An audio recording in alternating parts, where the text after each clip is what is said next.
Okay guys, this is lesson 6. It's on page 7 in your unit packet. It's linear approximation. This actually shows up more frequently than not on the AP test. So what we are doing, we are using a tangent line to approximate a y value on a curve. Okay, now I'm not going to give you a 6-point quiz on Monday, but these are steps you want to know. They're very important. And honestly, the first step I do have memorized because I say it to myself over and over and it reminds me of what I'm supposed to do. Find the equation of the tangent line to f of x at a nearby convenient point. That kind of gets you started off on the right foot. So what I'm going to do is I'm going to go through this first example and I'm going to do all the work and then I'm going to show you a graph so that we can see what's really going on. Okay, so I want to approximate f of 1.01 for this curve by using linear approximation. That's this process. So I have to find the equation of the tangent line. Well, that right there, y minus f of x equals f prime of x at x minus x1. So I need to find the equation of a tangent line at a nearby convenient point. Well, if they want me to find 1.01, then a nearby convenient point would be 1. So that's the point I'm going to use. So I'm going to write the equation of the tangent line when x is 1.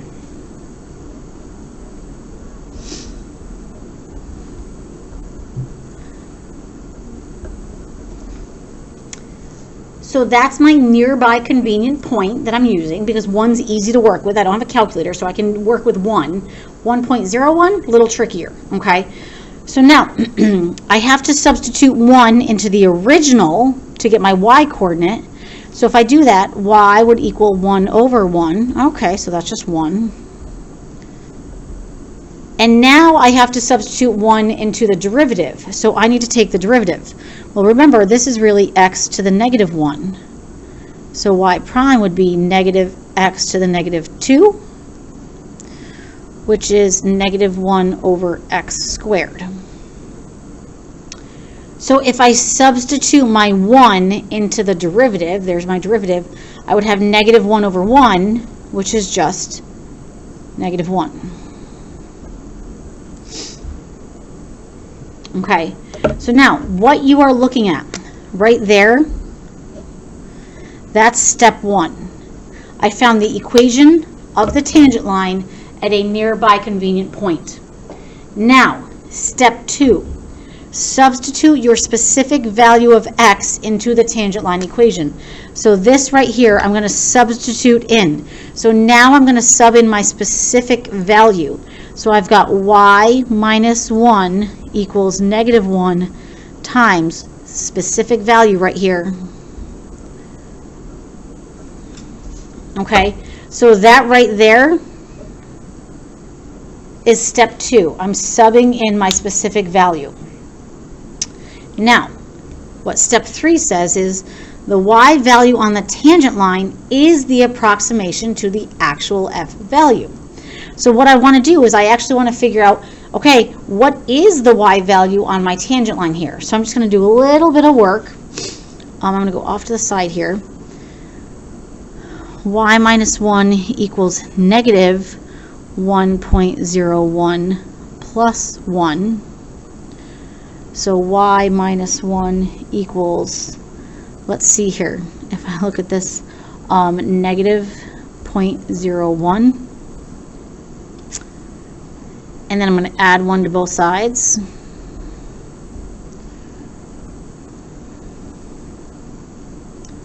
So what that means, f of 1.01 is approximately 0.99. That's my linear approximation. I used a tangent line to approximate. Now, what the heck did we just do? Okay, if you recall, we started with y equals 1 over x. Now that graph is that. What I'm doing is I'm just going to blow up that first quadrant right there. So here's what I did. Now, I cheated because I already had this planned out, and so I put it on a Post-it. If you need to, hit pause, sketch this off to the side. It's just a really big version of quadrant 1. So I'm only looking at quadrant 1 right here for this graph, but this is the graph of 1 over x. Okay?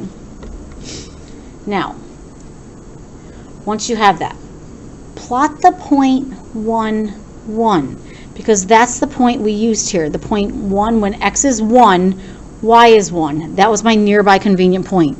So I'm just going to say this right here is 1, 1.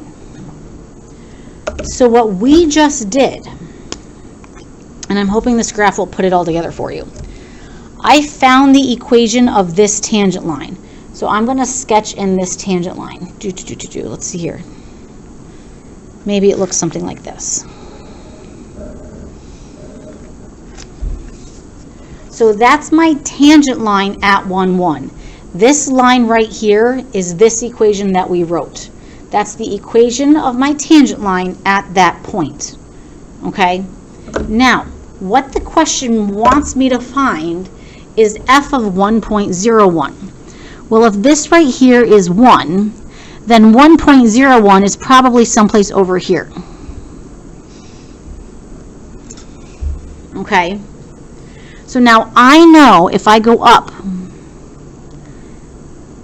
this right here is 1.01, f of 1.01. That's where the actual coordinate is. But what I did is I said, yeah, that's too hard to do, but I can find the equations on of lines. That's much easier. So I found this point right here, and that point right there is the point 1.01.99. That's the approximation that we found. Can you see that they're really close? I shouldn't have drawn on my graph. But the values are close. So what I did is I found the y coordinate on the tangent line, which is just a little bit lower than the y coordinate on the actual graph. So that's where I'm using the tangent line to help me approximate what this value is. So this value right here, I don't know exactly what it is, but it's about 0.99. It's actually just a little bit higher than 0.99. So that's the whole idea for linear approximation. You're finding the equation of the tangent line so that you can use that equation, which is much easier than any curve you would have to deal with. Okay? So this is all for example 1. Now, let's see what's going on in some of these other examples. I'm going to skip down to example 3. I want to use linear approximation to estimate radical 65. Okay, so what I have to do, and this one's a little different than example 1. They didn't give me much here, okay? So what I want to know is, what's happening to the 65? Well, it's being square rooted. So that's my function. That's f of x. I'm square rooting some number. Okay? Now, I don't want to do the square root of 65 because I don't have a calculator. But what's a nearby convenient point that I can use? What if I used 64? Could I easily take the square root of that? Why, yes, I can. So when I find step 1, if you go back to the top in the box, find the equation of the tangent line to f of x at a nearby convenient point. Y minus f of x equals f prime of x, x minus x1. So now I'm going to do all of this at my nearby convenient point. So I'm going to let x equal 64 because that's a number I can work with.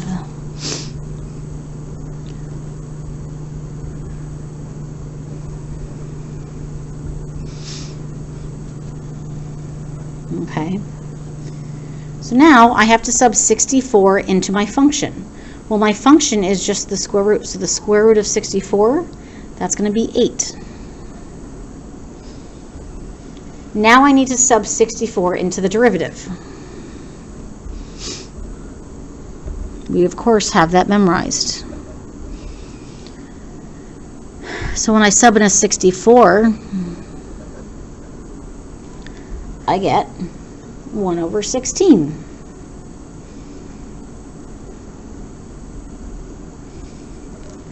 So there's step one, the most important step. It's the equation of the tangent line at a nearby convenient point. Now I want to sub in the actual number that they gave me. So now I'm going to sub in the 65, which is what they actually want me to use. So y minus 8 equals 1 over 16, 65 minus 64. Now when you do this, if you do this correctly, those numbers should be close to each other, okay? And now I solve for y. Well, if I look, 65 minus 64 is just 1. 1 times 1/16 is just 1/16. Add 8. What does this mean? The square root of 65 is approximately 8 and 1/16. That's what you're looking at there. If you want to do a quick little test on this, which again, if I don't have a calculator, I can't do this, but we can because I'm cheating again.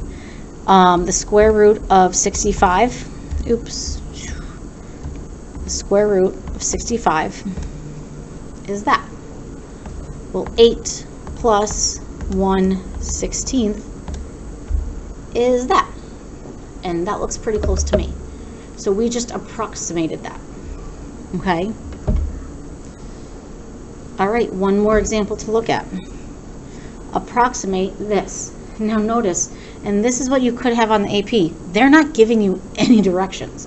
They're telling you to approximate this. So here we go. I'm going to write the equation of a tangent line at a nearby convenient point.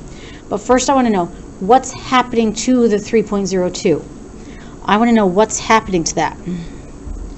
Well, I have some number that's getting raised to the 4th power.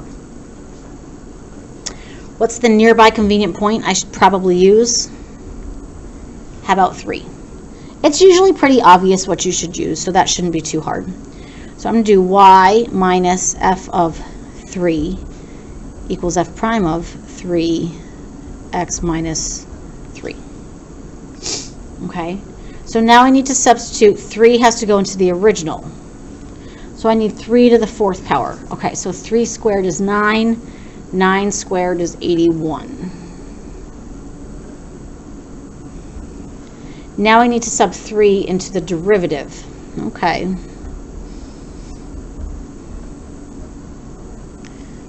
So I need 4 times 3 to the 3rd. So if I look at that, 3 times 3, 9, 27. So I need 4 times 27. So let's see here. 2 times 27 is 54. 54 times 2 is what? 108?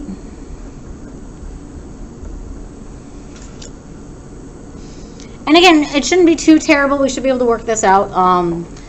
Now I just have to sub in, because that's the equation of my tangent line at a nearby convenient point. Now I sub in the 3.02.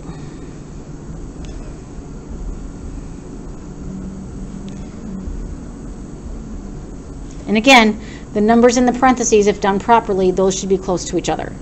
So I'm just going to kind of come over here. So I've got y minus 81 equals, let's see here, 108 times 0.02.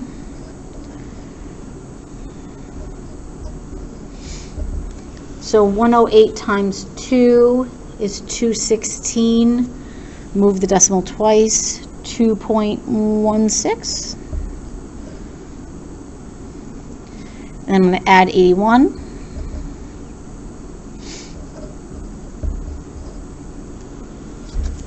So what does that tell me?